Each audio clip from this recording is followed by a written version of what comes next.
Hey everybody, this is just a short teaching on fasting. Lent just started. A few of you asked for some advice or guidance on how to fast, when to fast, and so here is a short, like 5-minute teaching on the what, the why, and the how of fasting. And so fasting, the Christian practice of fasting, I think it's safe to say, has become one of the most undervalued and underutilized practices in the Christian life. And that's a shame because it's a powerful practice given to us by Jesus himself. Jesus himself had a practice of fasting in his life. So when we talk about fasting, what we're talking about is we are talking about going without food. Now, sometimes you'll hear Christians talk about fasting from other things, like I'm taking a fast from social media or stuff like that. But the traditional Christian fast and the fast that Jesus observed was a fast without food, specifically food. But why food? The reason is that it takes the flesh and it puts it in its rightful place. When I say flesh, I'm quoting Paul. Paul, in the Bible, he talks about your sinful nature, your sinful desires, and he refers to them as the flesh. And the idea is that your flesh has an appetite, not just physical hunger, but it's like your sinful, selfish nature has an appetite and it wants you to feed it, right? Like that's where we see temptations, that's where we see addictions, that's where we see just attachments, where we have this selfish, sinful nature that is hungry, it wants to be fed. And we often find, like Paul says in Romans 8, that we are at war with our flesh. We are at war. We do the things we don't want to do, right? We give into temptations we don't want to give into. What fasting does, as John Mark Comer says, is it takes your body, and rather than it being an enemy in your fight with the flesh, it turns it into an ally. When you go without food intentionally in a fast, you are taking your flesh and you are saying no to its appetite. It's forming you, it's training you to say no to the appetites of the flesh. It's what fasting is. It's taking the flesh, putting it in its rightful place, saying, I am the master of my flesh and I wish to use it for righteousness.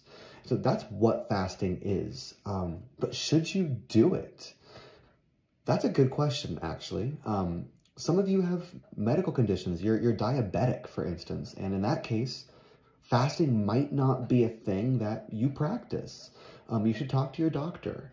Many of you, as is probably even more common, many of you have an unhealthy relationship with food in your story.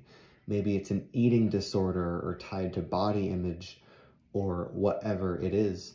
And you've asked, like, hey, that's part of my story. Going without food is actually really triggering to me. What should I do? And to that, I would say, first of all, seek some wise counsel. Talk to some trusted Christian friends. Talk to some mentors. Talk to your parents. Fasting may very well be an important step of healing from that specific struggle in your journey, but it's important to discern the wise season to begin doing that. There might be some further healing needed in your life before you practice fasting. And regardless, if you do choose to fast, be accountable to someone.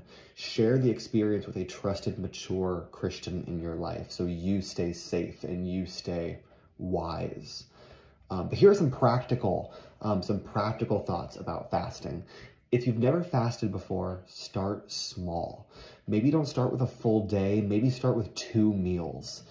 Starting with breakfast and lunch can be a good idea. So go without food for breakfast and lunch and then break your fast at dinner time.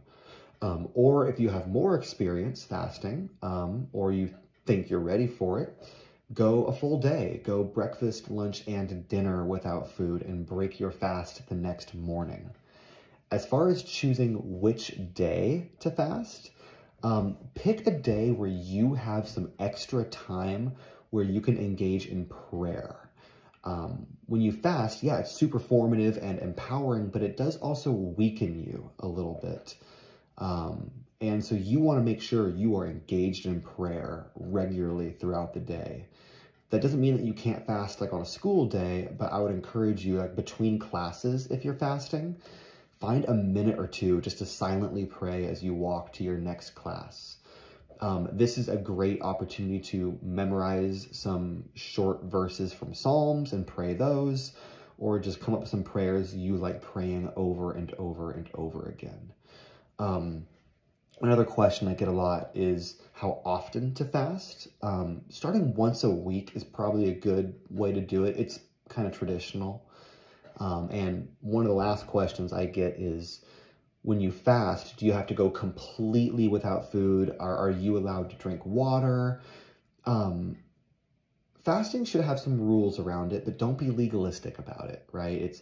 This is for spiritual formation, not the law.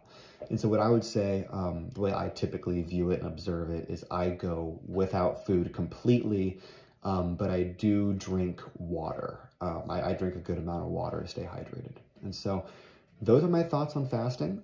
If you have any questions, please DM us, reach out to me. Would love to discern with you what a faithful fasting practice would look like. And so there you go. Blessings and happy fasting.